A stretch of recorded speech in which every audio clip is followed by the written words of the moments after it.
Почитувани пратеници, почитувана македонска јавност, овој закон, кој е рогацијски закон за измена и дополна на кривичниот законник, со пратеникот Крмов во име на Левица го поднесовме по скратена постапка, имено за што се работи. Станува збор за една манипулација на која што како јавност сме сведоци во изминативе години, особено во периодот на гонење на високата корупција, како случаите на висока корупција во суштина еден по еден застаруваат. Тоа е така бидејќи имаме спрега на подкупливите судии со практично со мафијата и со цел тоа да се оневозможи во иднина го предлагаме овој закон. Зашто всушност се работи?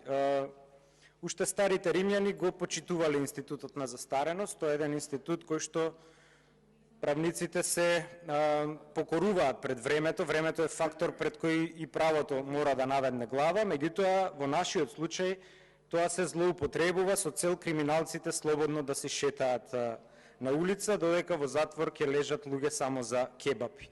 Именно со текот на времето се увидува дека згаснува потребата од одмазда, слабее сеќавањето на сведоците, а се случува и феноменот на проицирање, односно додавање анегдоти кои не се ни случиле, па така процесуирање на кривично дело многу години откако е сторено, всушност нема смисла.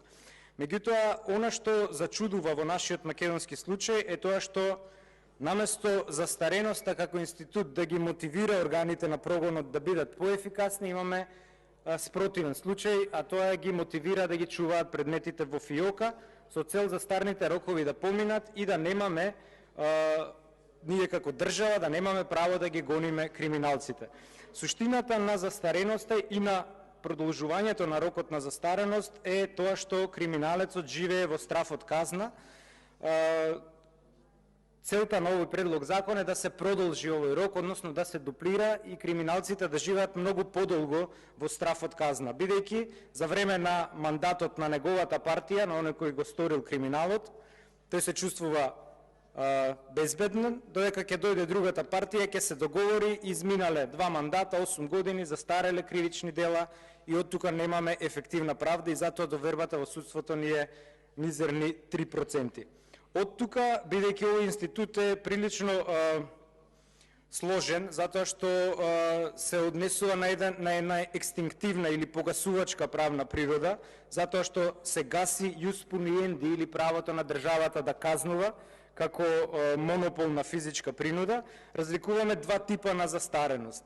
Застареност на кривично гонење, кој што настапува од моментот на сторување на деликтот, и застареност на извршување на казната, кој што настанува од моментот на правосилност.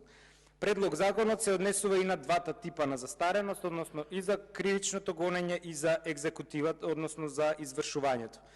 Сега во што се состои, нема многу големи измени на кривичниот законник.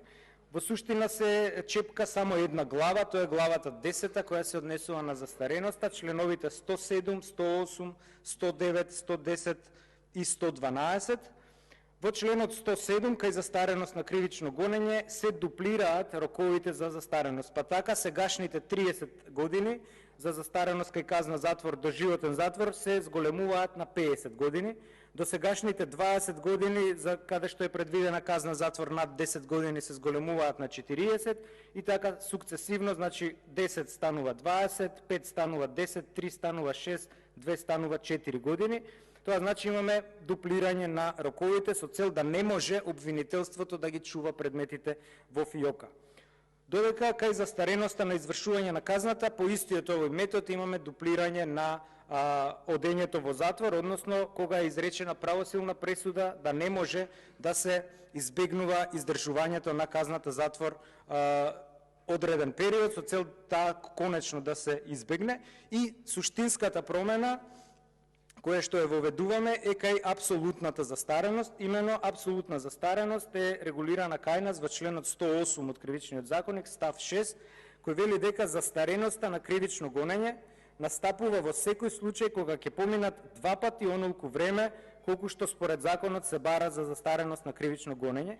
Најголемите корупцијски случаи се токму по овој член застарени, тоест по овој став, и ние предлагаме наместо зборот 2 пати да се воведе зборот 3 пати, со цел да не може да така лесно застаруваат кривичните дела. Во членот 112, каде што досега кај незастарливост на кривични дела се предвидени само геноцид и воени злосторства, ја прошируваме за уште 4 глави, и тоа за кривични дела против имотот, кривични дела против јавните финансии, каде што најчесто функционери или така наречениот економски криминалитет со местење тендери, кривични дела против државата и кривични дела против службената положба и овластување. Значи, овие 4 глави ги додаваме во делот на незастарливост со цел да не може функционерите да бидат амнестирани, де факто амнестирани од она што го сториле за време на нивниот мандат.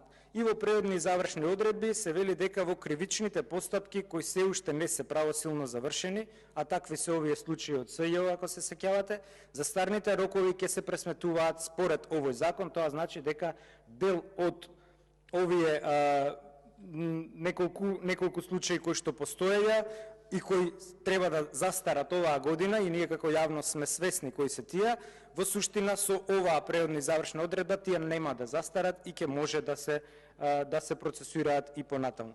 Во суштина тоа се измените, очекуваме кооперативност затоа што ова е во интерес на граѓаните и конечно да се стави крај на ова изигрување на правото и на оваа доверба смешна во судството која што е 6%. Ви благодарам.